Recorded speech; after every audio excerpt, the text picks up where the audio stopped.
Hello everyone. In today's movie we're going to look at how do we do a quick check for a distribution of numbers to be approximately normal using Excel. So this is a situation where we've got parametric data and we might want to do some parametric hypothesis testing, etc. on that data set. So one of the key assumptions is that the population data should be normally distributed. So what we'll do first, a quick test using Excel. So if we go to Excel first, so there's my e-commerce data set, as you can see there, in cell B4 to cell B28.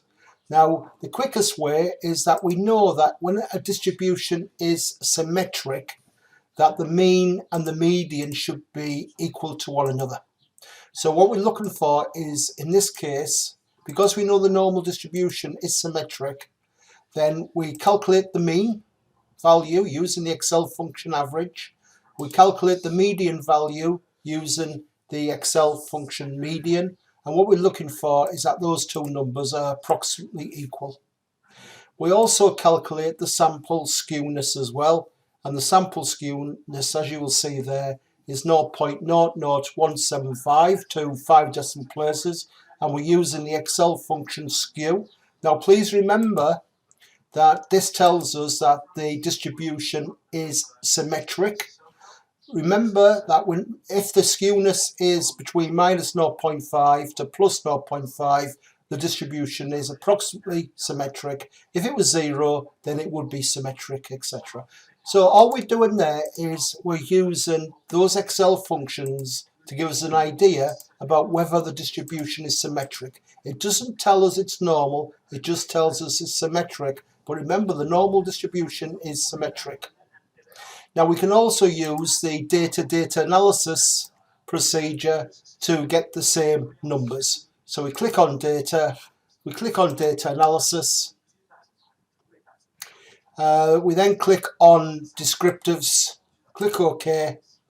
The input range, there's the input range there, and I've chosen the label, so make sure you click on labels in first row, and the data is in columns. We tell it where we want the output range.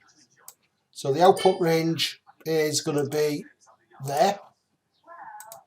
Okay, and we want the summary statistics. Then we click OK, and we end up with those numbers there. So I just cancel that. So you can see the mean is 71.76. The standard deviation, which remember, it's the sample standard deviation, is 4.73, but we don't need that. The median is 72. And the skewness is 0.001. Remember that data analysis descriptives menu, Excel menu method, gives you the sample skewness. Now you could also plot the histogram there. So if I highlight the data set, click on insert, click on the histogram, there we are, and then choose the first histogram. And as you can see, that will then appear. Now once you've done that, you can put chart titles in, you can put axes titles in, etc. Now that's the Excel method for testing whether or not the distribution of numbers is likely to be normally or approximately normally, and all we can do there is say whether or not the distribution is symmetric. SPSS can also do that, and another movie shortly will do that, but it also contains two tests for normality: the Kolmogorov-Smirnov test and the Shapiro-Wilks W test. And what we'll be doing is we'll use the Shapiro-Wilks test, and that will give us a p-value, and if the p-value turns out to be greater than 0.05, that tells us that we have strong evidence that the data is normally distributed. But that will be a future movie. Okay, bye for now.